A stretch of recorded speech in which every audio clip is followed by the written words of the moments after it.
Martin Fayoulou, pactise avec les anciens réseaux lobbyistes américains pro-Kabila. 6 février 2022. Martin Fayoulou, candidat malheureux à l'élection présidentielle du 30 décembre 2018, a toujours contesté les résultats proclamés par la Commission électorale nationale indépendante, CENI, jeudi 10 janvier 2019, consacrant la victoire de Félix Tshisekedi. Pour lui, ces résultats n'ont rien à voir avec la vérité des urnes. L'opposant, qui semble digérer sa défaite de 2019, affûte désormais ses armes pour se lancer dans la bataille pour les élections présidentielles de 2023. L'opposant congolais Martin Fayoulou, dont l'aura a pâli aux États-Unis, cherche à convaincre l'administration américaine qu'il faudra compter sur lui pour la prochaine élection présidentielle. Qui est Bruce Fryer, le nouveau lobbyiste américain de Martin Fayoulou? Alors que s'approche l'échéance de la présidentielle prévue l'an prochain en ERDC, Martin Fayoulou a choisi fin janvier de recourir en son nom au service du cabinet américain Future PAC pour porter sa voix à Washington. C'est une première pour l'opposant congolais. Lors du scrutin de fin 2018, il avait profité à hauteur de $600 000 des largesses du contrat de son ex-allié Moïse Katumbi avec le cabinet Hacking Strauss-Sauer et Feld. L'enjeu est de taille pour Martin Fayoulou.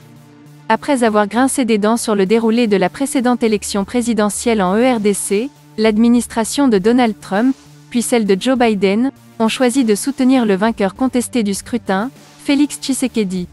Si le cabinet retenu par Martin Fayoulou est encore inconnu dans la capitale américaine, il a été créé en décembre dernier. Son fondateur est loin d'être le premier venu dans le petit monde du conseil aux dirigeants africains.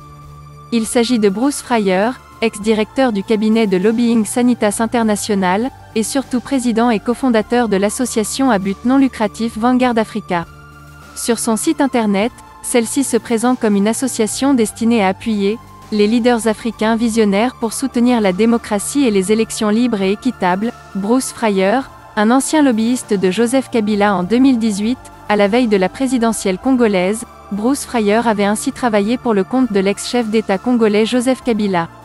Son cabinet d'alors, Sanitas International, avait été missionné par la société israélienne Mer Group pour fournir à Kabila des conseils stratégiques et de communication.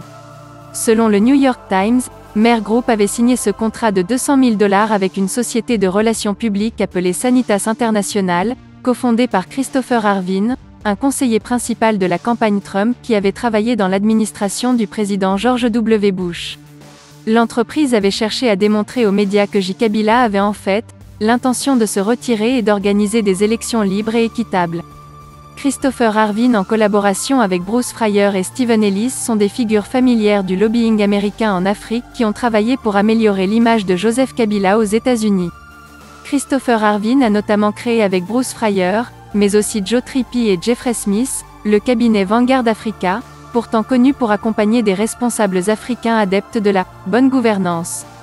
Une coïncidence du lobbying Fayoulou avec les anciens pro-Kabila?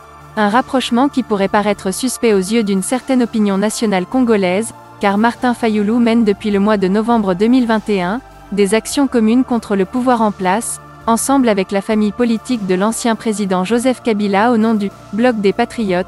Martin Fayoulou a désormais son propre réseau de lobbyistes proches de Joseph Kabila. Restez branchés sur CFTV 1 Congo France.